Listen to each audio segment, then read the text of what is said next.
बोले श्री कृष्ण कन्हैया लाल की जय हो। श्री वृंदावन बांके बिहारी लाल की जय हो। सभी भक्तों को राधे राधे। मैं वंदना। आज हम पढ़ेंगे भगवत गीता के चौथे अध्याय का 9वां श्लोक। चलिए शुरू करते हैं। अभी तक चैनल को सब्सक्राइब नहीं किया तो चैनल को सब्सक्राइब कर बेल आइकन पर प्रेस करें ताकि आने वाली वीडियो की नोटिफिकेशन आपको सबसे पहले मिले।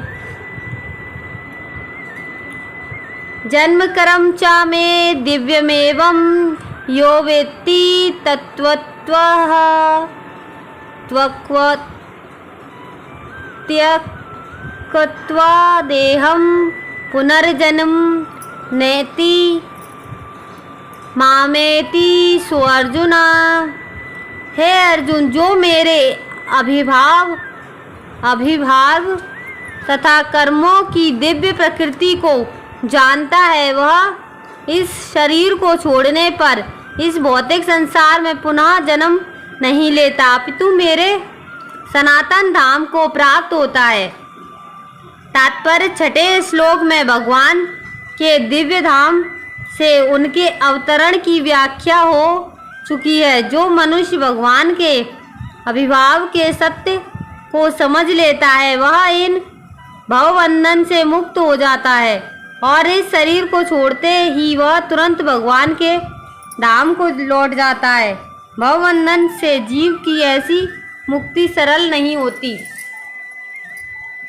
निर्विशेषवादी तथा योगी जन पर्याप्त कष्ट तथा अनेकानेक जन्मों के बाद ही मुक्ति प्राप्त कर पाते हैं। इतने पर भी उन्हें जो मुक्ति भगवान की निराकार ब्रह्म ज्योति में तादात्म्य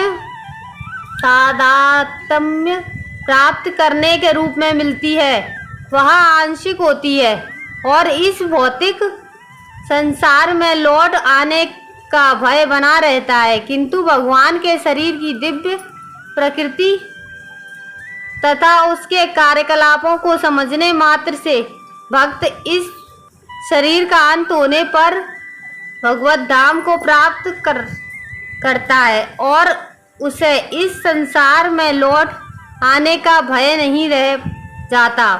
ब्रह्म संहिता में यह बताया गया है कि भगवान के अनेक रूप तथा अवतार हैं।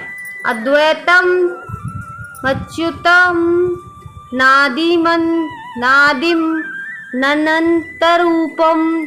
यद्यपि भगवान के अनेक दिव्य रूप हैं, किंतु फिर भी वे अद्वय भगवान हैं। इस तथ्य को विश्वास पूर्वक समझना चाहिए। यद्यपि यह संसारी विद्वानों तथा ज्ञान योगियों के लिए अगम्य है, जैसा कि वेदों में कहा गया है, एको देवो नित्य लीलानुरक्तो भक्ति व्यापी हृदयंतरात्मा। एक भगवान अपने निष्काम भक्तों के साथ अनेकानेक दिव्य रूपों में सदैव संबंधित हैं। इस वेद वचन की स्वयं भगवान ने गीता के इस श्लोक में पुष्टि की है। जो इस सत्य को वेद तथा भगवान के प्रमाण के आधार पर स्वीकार करता है और शुष्क चिंतन में समय नहीं गवाता, वह मुक्ति की चरम सिद्धि प्राप्त करता है।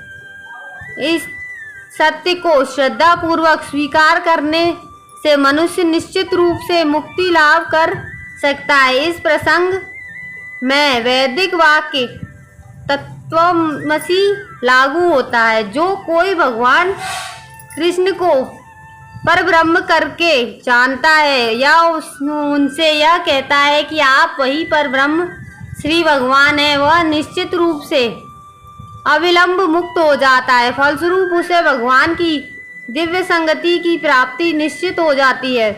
दूसरे शब्दों में ऐसा श्रद्धालु भगवत भक्त सिद्धि प्राप्त करता है। इसकी पुष्टि निम्नलिखित वेद वचन से होती है।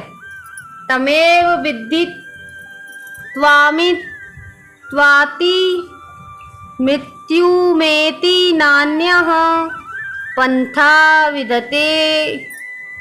विदतेयनाय।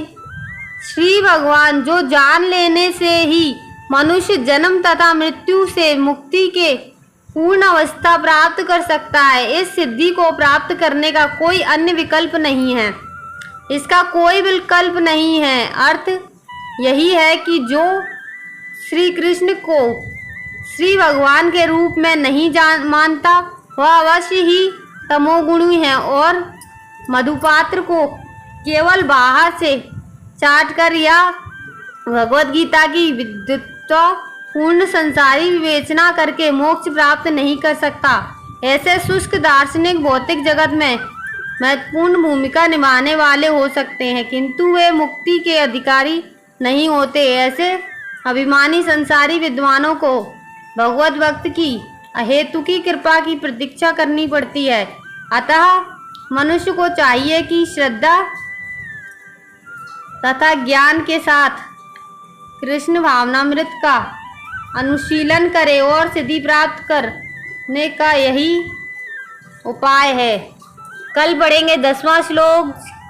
आज का वीडियो अच्छा लगा हो तो एक लाइक ज़रूर करिएगा, कमेंट करिएगा। कल फिर मिलेंगे शाम 7 बजे। जब तक के लिए सभी को राधे राधे। जय राम जी की।